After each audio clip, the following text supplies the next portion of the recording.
En lo profundo del misterio bíblico, hay escenas que no se narran con detalle, pero que resuenan como ecos de una batalla espiritual.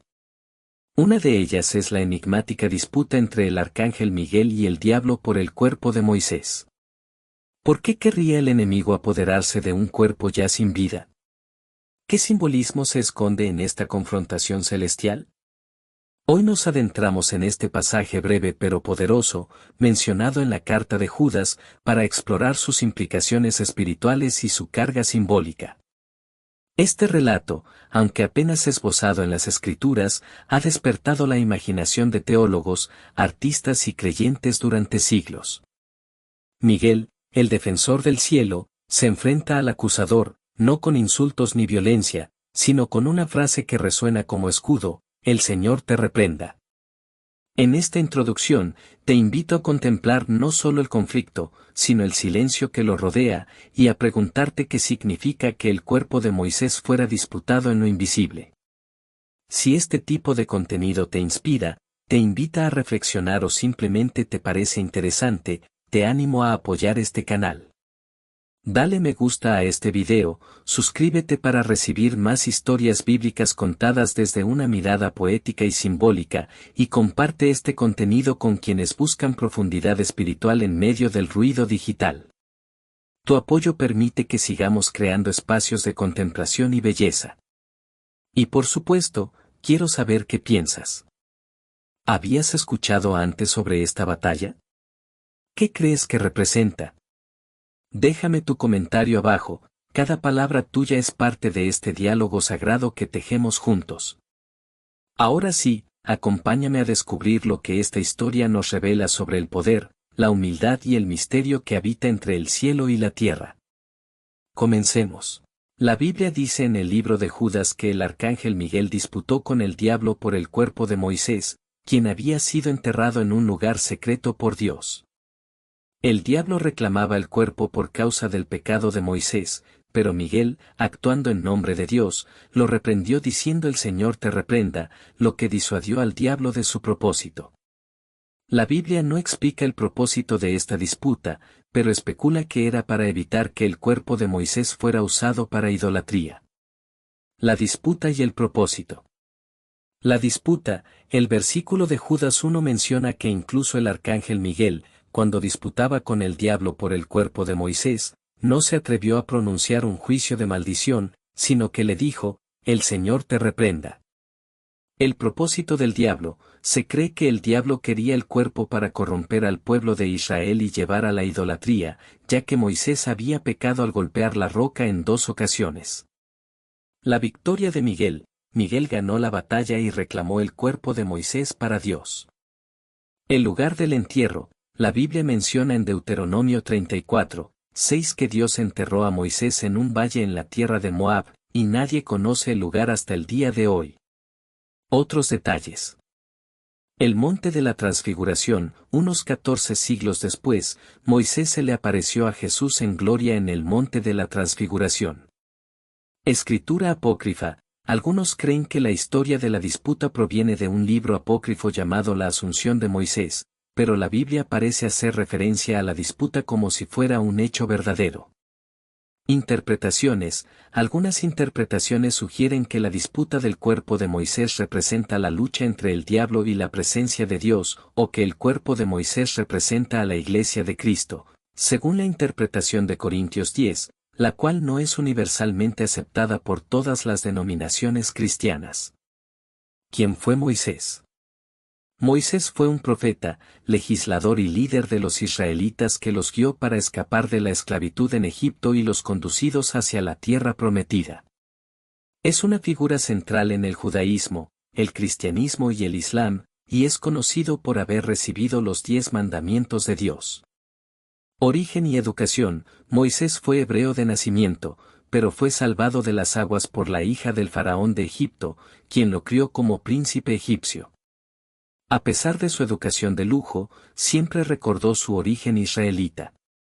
Huida al desierto. Tras matar a un egipcio que maltrataba a un hebreo, tuvo que huir al desierto, donde se convirtió en pastor en Madián.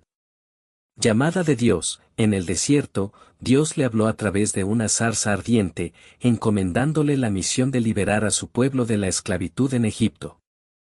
Liberación de Israel. Moisés regresó a Egipto y, tras enfrentar al faraón y anunciar las 10 plagas, lideró la salida del pueblo de Israel, dividiendo las aguas del Mar Rojo para que pudieran cruzar. Muerte y sepultura de Moisés. Deuteronomio 34. Moisés subió del desierto de Moab al monte Nebo, a la cumbre del monte Pisgah, que está frente a Jericó. Desde allí el Señor le hizo contemplar toda la región de Galaad hasta el territorio de Dan, las regiones de Neftalí, Efraín y Manasés, todo el territorio de Judá hasta el mar Mediterráneo, el Negev, el valle del Jordán y la llanura de Jericó, ciudad de las palmeras, hasta Zoar. Y el Señor le dijo: Este es el país que yo juré a Abraham, Isaac y Jacob que daría a sus descendientes. He querido que lo veas con tus propios ojos, aunque no vas a entrar en él. Y así Moisés, el siervo de Dios, murió en la tierra de Moab, tal como el Señor lo había dicho, y fue enterrado en un valle de la región de Moab, frente a Bet-peor, en un lugar que hasta la fecha nadie conoce. Murió a los 120 años de edad, habiendo conservado hasta su muerte buena vista y buena salud. Los israelitas lloraron a Moisés durante 30 días en el desierto de Moab, cumpliendo así los días de llanto y luto por su muerte. Y Josué, hijo de Nun, recibió de Moisés sabiduría, pues Moisés puso sus manos sobre él, así que los israelitas le obedecieron e hicieron como el Señor había ordenado a Moisés. Sin embargo, nunca más hubo en Israel otro profeta como Moisés, con quien el Señor hablara cara a cara, o que hiciera todos los prodigios y maravillas que el Señor le mandó hacer en Egipto contra el faraón, sus funcionarios y todo su país, o que le igualara en poder y en los hechos grandes e importantes que hizo a la vista de todo Israel. ¿Quién fue Miguel? El arcángel Miguel es el líder de los ejércitos de Dios, reconocido en las tradiciones judía, cristiana e islámica como el príncipe de los ángeles y un defensor de la fe. Su nombre en hebreo significa quien como Dios. Se le representa como un guerrero con armadura que lucha contra el mal, especialmente contra Satanás y sus demonios. Roles y características. Guerrero y defensor. Es el jefe del ejército celestial que lucha contra las fuerzas del mal y protege al pueblo de Dios. Se le suele representar con una espada o lanza, aplastando a Satanás. Portador de oraciones, tradicionalmente, se cree que intercede ante Dios por los fieles, presentando sus oraciones. Guía en el juicio, se le asocia con el juicio final, donde se dice que pesa las almas en una balanza. Menciones en las Escrituras. Antiguo Testamento, aparece en el libro de Daniel como el gran príncipe protector del pueblo de Israel.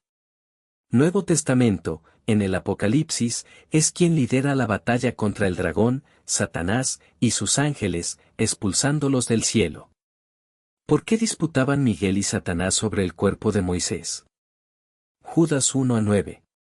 Pero cuando el arcángel Miguel contendía con el diablo, disputando con él por el cuerpo de Moisés, no se atrevió a proferir juicio de maldición contra él, sino que dijo: El Señor te reprenda.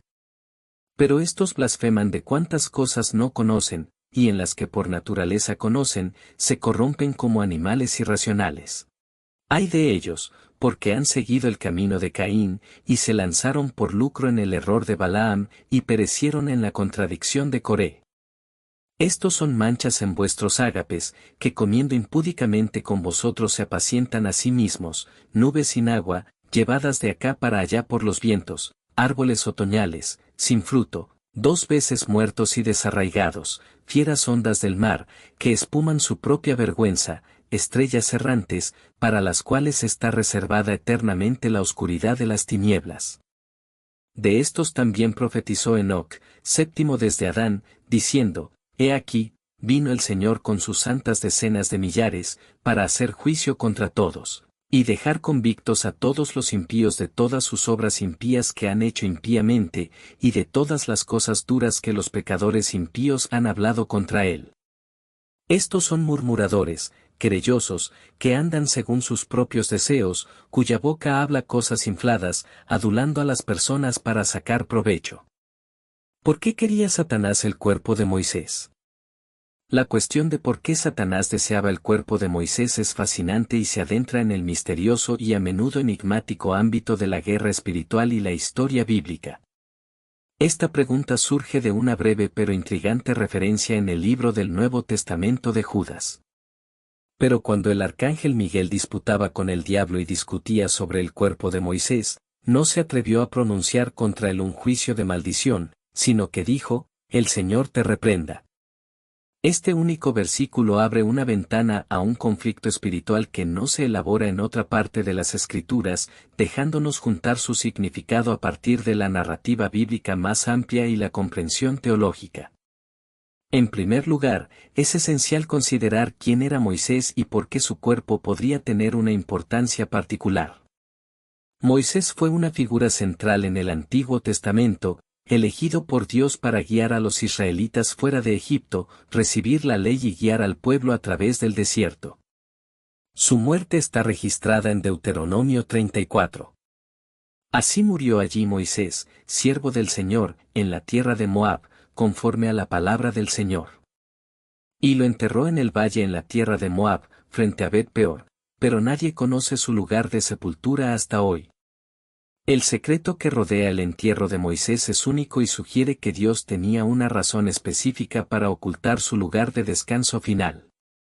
Una posible razón para este secreto es prevenir que los israelitas conviertan la tumba de Moisés en un sitio de adoración idolátrica. Dada su propensión a caer en la idolatría, como lo demuestra el incidente del becerro de oro, es plausible que Dios quisiera prevenir cualquier posible mal uso del cuerpo o la tumba de Moisés. Pero, ¿por qué Satanás estaría interesado en el cuerpo de Moisés? Para entender esto, debemos explorar la naturaleza de Satanás y sus objetivos. Satanás, también conocido como el diablo, es representado en la Biblia como el adversario de Dios y su pueblo. Su objetivo principal es oponerse a los planes de Dios, engañar a la humanidad y alejar a las personas de la verdad. Una posible razón para el interés de Satanás en el cuerpo de Moisés podría ser socavar el plan de Dios y sembrar confusión o idolatría entre los israelitas. Si Satanás hubiera podido obtener el control del cuerpo de Moisés, podría haberlo usado para engañar al pueblo, tal vez creando una narrativa falsa o fomentando la adoración de Moisés en lugar de Dios. Esto se alinearía con el papel de Satanás como el padre de la mentira y sus continuos esfuerzos por desviar a las personas. Otra perspectiva a considerar es el significado simbólico del cuerpo de Moisés en el contexto más amplio de la historia de la salvación. Moisés representa la ley, que fue una parte crucial del pacto de Dios con Israel. Sin embargo, la ley también señalaba la incapacidad de la humanidad para lograr la justicia a través de sus propios esfuerzos, destacando la necesidad de un Salvador. El deseo de Satanás de poseer el cuerpo de Moisés podría simbolizar su intento de aferrarse al antiguo pacto y prevenir el cumplimiento del nuevo pacto a través de Jesucristo. La disputa entre el arcángel Miguel y Satanás sobre el cuerpo de Moisés también destaca la realidad de la guerra espiritual. Miguel, cuyo nombre significa quien como Dios, a menudo es representado como un ángel guerrero que se enfrenta a las fuerzas de la oscuridad. Su negativa a pronunciar un juicio contra Satanás, invocando en su lugar la reprensión del Señor, demuestra la manera adecuada de enfrentar el conflicto espiritual, confiando en la autoridad de Dios en lugar de la nuestra. Este incidente también subraya que hay aspectos del reino espiritual que permanecen ocultos para nosotros. Deuteronomio 29 nos recuerda, las cosas secretas pertenecen al Señor nuestro Dios, pero las cosas reveladas nos pertenecen a nosotros y a nuestros hijos para siempre, para que sigamos todas las palabras de esta ley. Aunque no podamos entender completamente todos los detalles de la disputa sobre el cuerpo de Moisés, podemos confiar en que Dios es soberano y que sus propósitos prevalecerán en última instancia. Además de las referencias bíblicas, la literatura cristiana temprana proporciona alguna visión sobre este enigmático evento. Por ejemplo, el texto apócrifo conocido como la Asunción de Moisés se cree que contiene un relato más detallado de la disputa, aunque el texto en sí no se considera canónico y solo se conserva parcialmente. Los padres de la Iglesia temprana, como Orígenes, mencionaron este texto, sugiriendo que había una tradición oral o escrita que ampliaba esta breve mención en Judas. Desde un punto de vista teológico, el deseo de Satanás por el cuerpo de Moisés también puede verse como un microcosmos de la batalla más grande entre el bien y el mal.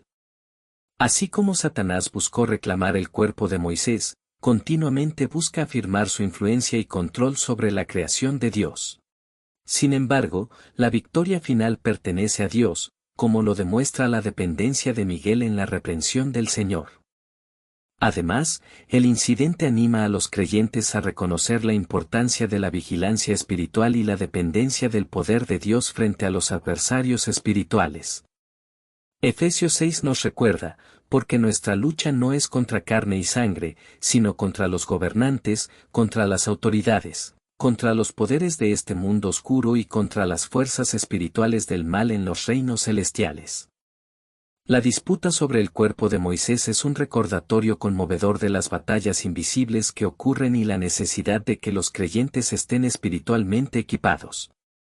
El deseo de Satanás podría derivarse de una estrategia para engañar y llevar a los israelitas a la idolatría, un intento de socavar el significado simbólico de Moisés y la ley, o como parte de la guerra espiritual más amplia entre el bien y el mal.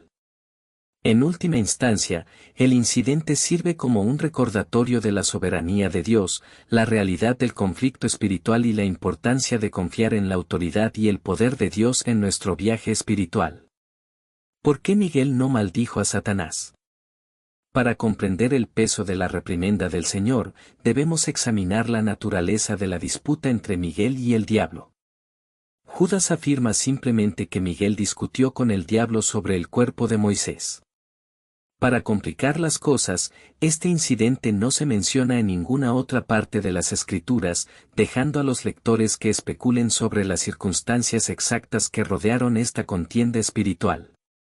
Una posible explicación radica en la importancia de Moisés, uno de los profetas más destacados del Antiguo Testamento. Es el más recordado por haber guiado a los israelitas desde Egipto hasta la tierra prometida. Además, se le atribuye la redacción de los 5 primeros libros de la Biblia, también conocidos como el Pentateuco. Debido a la prominencia de Moisés en el plan redentor de Dios, el diablo podría haber deseado profanar o hacer mal uso del cuerpo de Moisés. Miguel, el arcángel encargado de defender al pueblo de Dios, Daniel 12, protegió el cuerpo de Moisés contra los planes malévolos de Satanás. La respuesta de Miguel, el Señor te reprenda, revela una profunda verdad teológica sobre la autoridad divina. A diferencia de los conflictos humanos, las batallas espirituales no se libran con puños y espadas. En Corintios 10, el apóstol Pablo señala exactamente esto, porque las armas de nuestra milicia no son carnales, sino poderosas en Dios para la destrucción de fortalezas. La palabra nuestra se aplica tanto a los ángeles como a los humanos. En otras palabras, incluso Miguel, un poderoso ser angélico, debe someterse al poder divino y a la autoridad de Dios para reprender al diablo. La humildad de Miguel reconoce que el poder para enfrentarse al diablo y reprenderlo procede únicamente de Dios. Esto refleja el principio bíblico de que toda autoridad pertenece a Dios, e incluso los ángeles más poderosos no actúan fuera de su soberanía. Las palabras de Miguel al diablo se parecen a un encuentro en el Antiguo Testamento. En el libro de Zacarías, el sumo sacerdote, Josué, se presenta ante el ángel del Señor mientras Satanás acusa a Josué. En respuesta, el Señor reprende a Satanás con estas palabras: el Señor te reprenda, Satanás. Este paralelismo refuerza la enseñanza bíblica de que los creyentes deben confiar en el poder y la autoridad de Dios frente a la oposición demoníaca. Solo el Señor tiene autoridad sobre Satanás. La contienda entre Miguel y el diablo pone de relieve la realidad de la guerra espiritual. Aunque el mundo espiritual no se ve, existe una batalla entre fuerzas cósmicas que compiten por nuestras almas. Para resistir las artimañas del diablo, debemos vestirnos con toda la armadura de Dios y someternos a Dios. Judas utiliza la confrontación entre Miguel y Satanás para resaltar la necesidad de humildad en la guerra espiritual. Los falsos maestros se estaban infiltrando en la iglesia, y parte de su engaño consistía en pronunciar palabras contra entidades espirituales como si tuvieran autoridad para hacerlo. No obstante, de la misma manera también estos soñadores mancillan la carne, rechazan la autoridad y blasfeman de las potestades superiores. Pero cuando el arcángel Miguel contendía con el diablo, disputando con él por el cuerpo de Moisés, no se atrevió a proferir juicio de maldición contra él, sino que dijo: «El Señor te reprenda». Pero estos blasfeman de cuantas cosas no conocen, y en las que por naturaleza conocen, se corrompen como animales irracionales. La advertencia de Judas es contra hablar despectivamente de poderes espirituales de los que nadie sabe mucho. El orgullo de los falsos maestros les lleva a cometer semejante insensatez. La reprimenda del Señor no es solo un desaire contra el diablo, sino también una declaración de la autoridad suprema de Dios. De ahí que la deferencia de Miguel hacia la autoridad del Señor modele una postura que todos los creyentes deberían emular ante la guerra espiritual. Mientras luchamos contra las fuerzas espirituales malignas, no olvidemos nunca que la victoria no viene de nuestra propia fuerza, sino de la fuerza del Señor. El Señor es mi fuerza y mi escudo, en él confía mi corazón, y soy socorrido. Por tanto, mi corazón se regocija, y le daré gracias con mi cántico. El arcángel Miguel. Pero cuando el arcángel Miguel contendía con el diablo, disputando con él por el cuerpo de Moisés, no se atrevió a proferir juicio de maldición contra él, sino que dijo: «El Señor te reprenda». Pero estos blasfeman de cuantas cosas no conocen, y en las que por naturaleza conocen, se corrompen como animales irracionales. Ay de ellos, porque han seguido el camino de Caín, y se lanzaron por lucro en el error de Balaam, y perecieron en la contradicción de Coré. Estos son manchas en vuestros ágapes, que comiendo impúdicamente con vosotros se apacientan a sí mismos, nubes sin agua, llevadas de acá para allá por los vientos, árboles otoñales, sin fruto, 2 veces muertos y desarraigados. Judas 9. La carta de Judas tuvo el propósito de abrir los ojos de los creyentes para estar atentos y reconocer la apostasía que se estaba introduciendo en medio de las congregaciones. Se podría decir que con su carta Judas colocó una luz roja como señal clara para no caer en el error. Judas aclaró que estos falsos cristianos rechazaban la autoridad, porque ellos querían tener autoridad y que nadie los gobernara. Por lo tanto, rechazaron la autoridad de Dios y rechazaron a los que Dios puso en autoridad. Hoy, la cultura del mundo sigue rechazando la autoridad y haciéndonos creer que la única autoridad es uno mismo y nadie más. En los días más oscuros de Israel, la sociedad fue caracterizada por un patrón: cada uno hacía lo que bien le parecía. Hoy en día, este es el modelo de todo el mundo y la civilización más moderna cree que alcanzar este objetivo es el todo del hombre. El arcángel Miguel es un ejemplo de alguien que no habló mal de las potestades. Contendió con el diablo, cuando se disputó sobre el cuerpo de Moisés, pero no se atrevió a pronunciar contra él un juicio de maldición, sino que dijo: «El Señor te reprenda». Hay seres angelicales invisibles que nos rodean. Hay espíritus ministradores enviados por Dios para ayudarnos, pero también hay espíritus demoníacos que quieren derrotarnos. El diablo no puede condenar a una persona salva, pero puede mediante sus engaños corromper y contaminar al cristiano que se supone camina en la pureza y en libertad. Para el diablo, los cristianos somos enemigos peligrosos que le arruinamos sus planes de maldecir a la humanidad, por eso trabaja con más ahínco tratando de hacernos, a los creyentes, gente distraída con las cosas del mundo, un pueblo vanidoso, egocéntrico, frío espiritualmente, sin temor a Dios. La Biblia afirma que el diablo existe, y yo creo en todo lo que dice la palabra de Dios. Y dijo Dios a Satanás: «Dios te reprenda, oh Satanás». Zacarías 3. Entonces Jesús le dijo: «Vete, Satanás, porque escrito está: al Señor tu Dios adorarás, y a Él solo servirás». Mateo 4.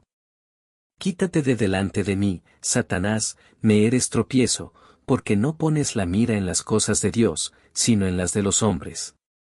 Mateo 16. Y el Dios de paz aplastará en breve a Satanás bajo vuestros pies.